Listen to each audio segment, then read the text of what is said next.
Voilà, c'était à 1 minute avant midi que Mars est le plus proche, mais c'est cette nuit aux alentours de minuit que vous pourrez donc la voir le mieux.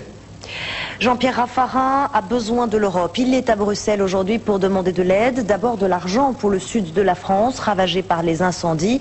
Alors on rejoint Caroline, bien compris, la marge de manœuvre du gouvernement est très étroite. Quelle sera l'indulgence de Bruxelles à propos du budget 2004? Élément de réponse avec Baptiste Mockensturm.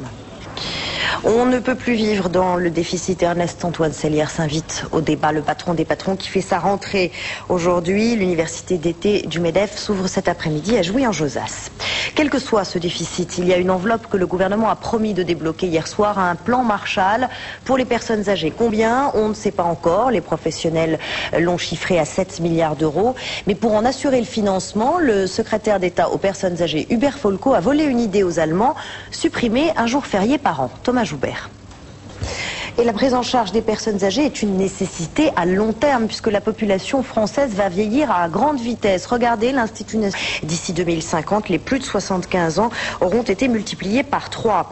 Alors les maisons de retraite sont évidemment au cœur du débat. 680 000 Français y finissent leur jour. Et selon Hubert Folco, 30% seraient inadaptés, 10% carrément indignes. Marc Fauchou s'est rendu dans une maison de retraite dans le Loiret.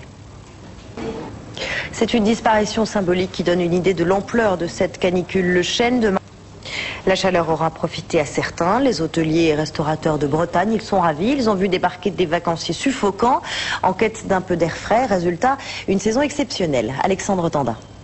Pharmacie, le Doliprane et les Feralgan contre les maux de tête et les douleurs.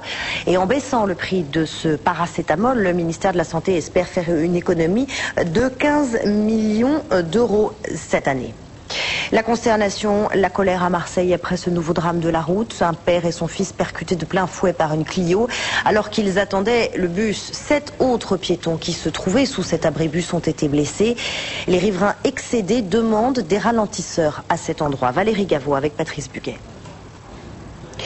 Il est interdit de sentir mauvais dans le Tennessee, dans une petite ville des États-Unis. Un arrêté municipal fait beaucoup parler. Il prévoit des mesures contre ceux qui transpirent trop. Thomas Réby. Le sport et l'athlétisme. Impressionnant. Marc Raquil, le Français qui a dégagé. Deuxième médaille pour le camp français après l'argent. Denis Barber, évidemment. Allez, Tathlon. Notre page festival, Hélène Bonduel et Mélanie d'Alsace se sont arrêtées en Gironde, au bord du lac d'Anstance, pour un spectacle impromptu, une chorégraphie extravagante. Regardez. Voilà, merci Hélène Bonduel et Mélanie d'Alsace qui poursuivent leur tour de France des festivals. À suivre dans un instant le magazine de la rédaction avec... Et quant à moi, je vous souhaite une excellente après-midi. À demain.